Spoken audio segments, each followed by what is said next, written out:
ఆ నమ్మకాన్ని నిలబెట్టుకునే విధంగా కష్టపడి అలా కష్టాలు దూరం చేస్తూ ఈ ప్రాంతాన్ని అభివృద్ధి రేవంత్ అన్న ఆశీర్వాదంతో ఈ ప్రాంతాన్ని అభివృద్ధి చేసినాం.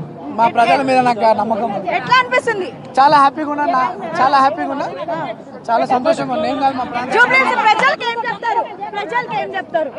మనకు మంచి రోజులు వచ్చినాయి. మీ కొడుకుగా తమ్ముడుగా ఏం మామ చెప్పిన కదా ఎక్కువ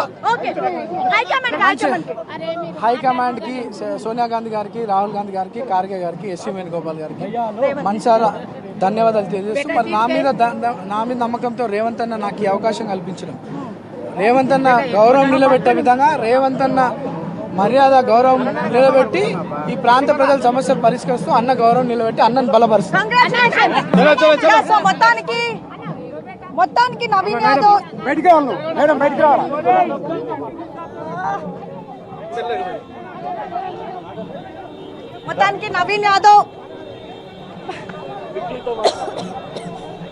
యాదవ్ ఎక్స్క్లూజివ్ గా బిగ్ టీతో మాట్లాడారు. 25,000 ఓట్ల మెజారిటీతో గెలిచినటువంటి నవీన్ యాదవ్ మొత్తం జూబ్లీహిల్స్ ప్రజలందరికీ కూడా ధన్యవాదాలు చెప్పారు.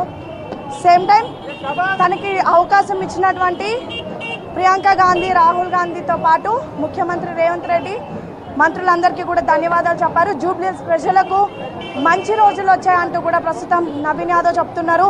తన తల్లిదండ్రుల ఆశీర్వాదం తీసుకొని ప్రస్తుతం తనకి ఇచ్చినటువంటి ధృవీకరణ పత్రంతో ప్రస్తుతం ముఖ్యమంత్రి రేవంత్ రెడ్డి ఇంటికి కూడా వెళ్తున్నారు.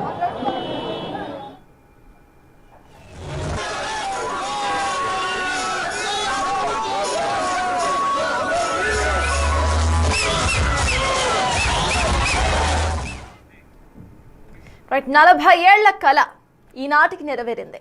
ఎన్నో ఏళ్ల నుంచి ఎమ్మెల్యే అవ్వాలని ఇటు మొక్కవని దీక్ష, ఇక పట్టుదలతో శ్రమిస్తే ఇప్పటికీ అయ్యారు. ఈ 40 ఏళ్లలో తన రాజకీయ జీవితంలో చిన్న శ్రీశైలం యాదవ్, ఇక ఆయన కుమారుడు నవీన్ యాదవ్ ఎన్నో ఒడిదుడుకులను ఎదుర్కొన్నారు. 3 సార్లు పోటీ చేస్తే చివరకు ప్రజల మద్దతుతో ప్రజా ప్రతినిధిగా అసెంబ్లీలో అడుగు పెట్టబోతున్నారు. ఈ క్రమంలో నవీన్ యాదవ్ కుటుంబం తమ సంతోషాన్ని ఆనంద బాష్పాల రూపంలో వెలికిపుచ్చింది. నవీన్ తల్లి, నవీన్ భార్య, నవీన్ అత్త ఇలా ఎవరిని కదిలించినా సరే ఆనంద బాష్పాలే కురిపించారు.